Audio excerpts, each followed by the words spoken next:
আসসালামু আলাইকুম, welcome to SM soft coder. আজকে এই টিউটোরিয়ালে যে বিষয়টি নিয়ে আলোচনা করব তা হলো পিএইচপি ভেরিয়েবল। তো ভেরিয়েবল কি, ভেরিয়েবল কিভাবে ডিক্লেয়ার করা হয়, এই বিষয়গুলো সম্পর্কে জানবো এবং প্র্যাকটিক্যালি কাজ করেও দেখাবো। তো ভেরিয়েবল হচ্ছে ভ্যালু স্টোর করে রাখার জন্য। তো ভ্যালু কি এবং ভেরিয়েবলটা কি? ধরেন আপনার একটা জুড়ি আছে, জুড়ির মধ্যে আপেল রাখছেন। তো এখানে দুইটা বিষয়, একটা হলো জুড়ি, একটা হলো আপেল। আর জুড়িটা হচ্ছে ভেরিয়েবলের নাম বা ভেরিয়েবল, আর আপেলটা হচ্ছে ভ্যালু বা ভেরিয়েবলের মান বলতে পারেন, ঠিক আছে। বা আপনি জুড়িটাকে কন্টেইনার বলতে পারেন। তো কন্টেইনারের ভ্যালু হচ্ছে আপেল। তো কিভাবে এটা লিখতে হয় সেটা আমি এখন দেখাচ্ছি। জাম্প এজ সফটওয়্যারটা ওপেন করি। ওকে, জাম্প এটাকে স্টার্ট করে নিলাম। এটা সম্পর্কে তো এর আগে টিউটোরিয়ালে ডিটেলস আমি বলছি কিভাবে ডাউনলোড করতে হয়, কিভাবে ইনস্টল করতে হয়।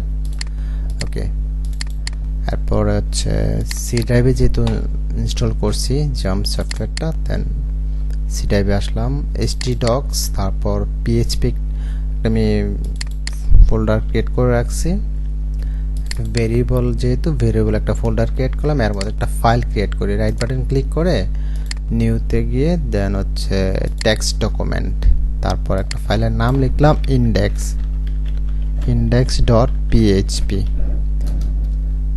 ওকে, এটা ওপেন করে edit with notepad plus plus এই সফটওয়্যারে। তো ধরেন সাপোজ $, তারপর দিলাম নেম। ওকে,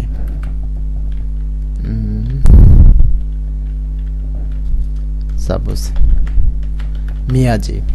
এখানে এইটা হলো ভেরিয়েবলের নাম, আর হচ্ছে এটা হচ্ছে ভ্যালু। তো প্রথমে এই $সাইনটা দিতে হবে, হ্যাঁ। এরপরে এটা আপনি যা নাম দিতে পারেন, নো প্রবলেম। এটা আপনি সবটি ক্যাপিটাল লেটারও লিখতে পারেন, সমস্যা নাই। তো এটা হলো ভেরিয়েবলের নাম, এটা হচ্ছে ভ্যালু, ঠিক আছে। এটাকে বলতে পারেন কন্টেইনার, আর এটা হচ্ছে কন্টেইনার মান।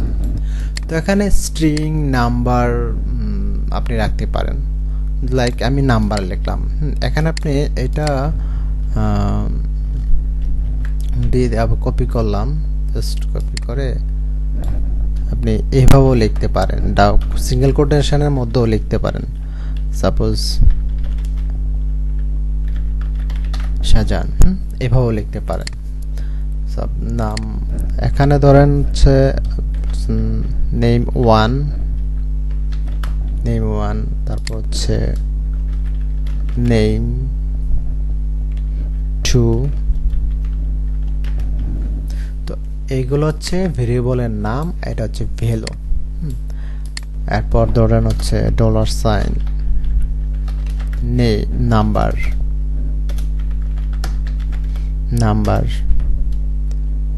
ধরেন 23।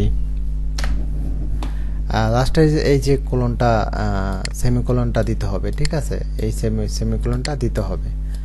তো এটা এই সেমিকোলনটা দেওয়ার অর্থ মানে হচ্ছে এই স্টেটমেন্টটা এখানে শেষ, এইটার স্টেটমেন্ট এখানে শেষ, এইটার স্টেটমেন্ট এখানে শেষ। তাহলে কিভাবে ভেরিয়েবল লিখে সেটা দেখাইলাম। তো নাম্বার লিখতে গেলে কিন্তু কোনো কোটেশন হবে না, ঠিক আছে। এখন আমরা একটু কাজ করে দেখি, লাইক আমি HTML এর মধ্যে PHP লিখব। তো HTML:5 আমি বেসিক ট্যাগগুলো নিয়ে আসলাম। তো কিভাবে লিখে শুরু এবং শেষ করে কিভাবে PHP আমরা জানি। PHP শুরু এবং শেষ করলাম, ঠিক আছে। এটা হলো শুরু, স্টার্ট, এটা হলো ক্লোজ।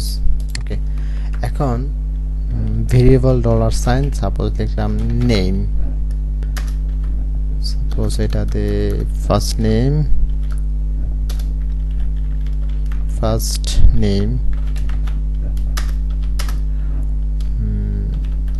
সাপোজ দিলাম হচ্ছে মিয়াজি, শাহজাহান, তারপর সাপোজ দিলাম হচ্ছে $সাইন, লাস্ট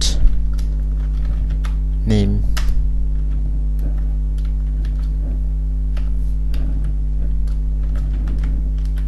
মিয়াজি। সাপোজ ধরেন মোবাইল নাম্বার দিলাম $, মোবাইল এম দিলাম, এম মোবাইল নাম্বার ধরেন যে কোনো একটা নাম্বার দিলাম। ওকে, এখন এগুলোকে প্রিন্ট করব। এই যে শাহজাহান মিয়া যে নাম্বারটা আমি প্রিন্ট করব। তো প্রিন্ট করতে গেলে কি লিখতে হয়? একো, একো এই ফাংশনটা লিখতে হয়। একো, তারপর হচ্ছে আমি যেহেতু এটা করব, শাহজাহান করব, তাহলে এই ভেরিয়েবলের নামটা কল করতে হবে। কন্ট্রোল এস দিয়ে সেভ করলাম। এখন এটাকে কিভাবে আমি আউটপুট দেখব? এখন আমি একটা ব্রাউজারে গেলাম, আমি লিখব হচ্ছে লোকাল হোস্ট, লোকাল হোস্ট আচ্ছা PHP ক্লাস, তারপর ভেরিয়েবল, ভেরিয়েবল index.php। আমার পিসিটা তো একটা আমি লোকাল হোস্ট তৈরি বানালাম, একটা লোকাল সার্ভার বানালাম, তারপরে একটা ক্লাস তৈরি করছি, PHP ক্লাস নামে ফোল্ডার তৈরি করছি, তারপরে আবার একটা ভেরিয়েবল নামে একটা ফোল্ডার, তারপরে ফাইলটার নামটা, ঠিক আছে? এইভাবে লিখতে হবে। তাহলে এই শাহজাহান মিয়াজি। এরপর যদি চাই যে না এটাও করতে চাই, তাহলে এটাও করতে পারবো। কন্ট্রোল সি, একো, কন্ট্রোল ভি, কন্ট্রোল এ সেভ করে নিলাম, রিলোড দিলাম। আচ্ছা, এটা একটা ব্রেক দিই, একো ডাবল কোটেশন, তারপর হচ্ছে ব্রেক বিআর। আমরা তো এটা জানি যেহেতু HTML করে আসছি। ওকে, শাহজাহান মিয়াজি। এরপর হচ্ছে একো মোবাইল নাম্বারটা প্রিন্ট করি, কন্ট্রোল সি, কন্ট্রোল ভি। তাহলে এটা একটা ব্রেক দিই।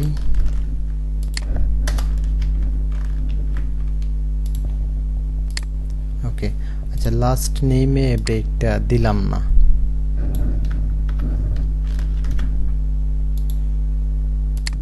ওকে, একটা স্পেস দেই। স্পেসটা কিভাবে দিতে হবে? জাস্ট এখানে এটা একটা স্পেস দিয়ে দিলাম, কন্ট্রোল দিয়ে সেভ করে নিলাম। এখন রিলোড দিই, স্পেস। তাহলে আমরা কিভাবে প্রিন্ট করে এই একো ফাংশনের মাধ্যমে তারপর এই যে ভেরিয়েবলের নামগুলোকে ধরে। তো আমরা এখন যদি চাই যে এই ভ্যালুটাকে অন্য কোথাও ইউজ করব, তাহলে জাস্ট এই নামটা ইউজ কল করলেই চলবে। এই কারণে বলছি যে আপনি এটাকে রিইউজ করতে পারবেন, ঠিক আছে? এরপর আপনি যদি নাম্বারটা ইউজ করতে চান অন্য জায়গায়, তাহলে আপনি না ভেরিয়েবলের নামটা ইউজ করলে চলবে। এখন আমরা জানবো যে কিছু ভ্যালিড ভেরিয়েবল, কিছু ইনভ্যালিড ভেরিয়েবল, ঠিক আছে? যেমন আমি একটু লিস্ট লিখি। তো যাই হোক, আমি কিছু ভ্যালিড ভেরিয়েবল এবং কিছু ইনভ্যালিড ভেরিয়েবলের নাম লিখলাম, কারণ হচ্ছে আমি ভিডিওটা বেশি লম্বা হয়ে যাবে, এই কারণে আমি আগে লিখে রাখছি, এরপর বলছি। আমি এ থেকে এভাবে আমি ভেরিয়েবল লিখতে পারবো, ঠিক আছে? এগুলো ভ্যালিড, আপনি এভাবে লিখতে পারবেন। হ্যাঁ, লাইক এ থেকে জেড পর্যন্ত যে কোনো আপনি ডিজিট নিতে পারেন, নো প্রবলেম। তো ক্যাপিটাল লেটার দিতে পারেন, নো প্রবলেম। তারপরে এভাবে আপনি আন্ডারস্কোর দিতে পারেন, বা না কোনো একটা নামের ভ্যালু, নামের পরে কোনো একটা সংখ্যা দিতে পারেন, সমস্যা নেই। এর XYZ দিতে পারেন, আগে আন্ডারস্কোর দিতে পারেন, তারপরে যে নাম্বার দিতে পারেন পরে, সমস্যা নেই। স্টুডেন্ট লিখতে পারেন। এভাবে এগুলো হচ্ছে এভাবে ভেরিয়েবল লিখে, ঠিক আছে? আপনি যে কোনো নাম দিতে পারেন। তো এখানে কিছু ইনভ্যালিড ভেরিয়েবল বললাম। প্রথমে আপনি নাম্বার দিতে পারবেন না, হ্যাঁ, এটা হলো একটা কন্ডিশন, নাম্বার দিতে পারবেন না। এরপর হচ্ছে আপনার এই যে ড্যাশ ড্যাশ, এটা কিন্তু প্রথমে দিতে পারবেন না। যে ভার, এটা কিন্তু এটা আপনি এই ওয়ার্ডটা ইউজ করতে পারবেন না।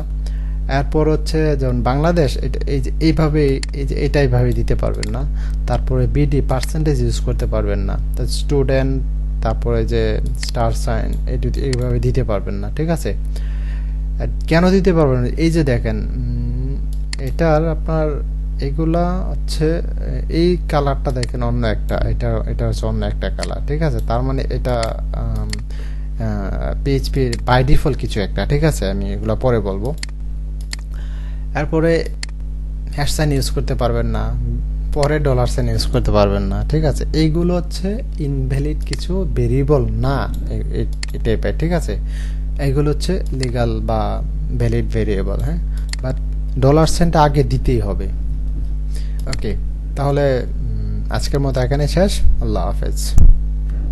আর এই ভিডিওটি ভালো লাগলে আমার চ্যানেলটি সাবস্ক্রাইব করে রাখবেন এবং পাশে থাকা বেল বাটনটি ক্লিক করে রাখবেন। আর যদি আপনার আশেপাশে কেউ শিখতে চায় বা আপনার বন্ধুরা শিখতে চায়, আমার এই চ্যানেলটা আপনার ভালো লাগলে আপনি এটা রেফার করতে পারেন। আজকের মতো এখানে শেষ। আল্লাহ হাফেজ।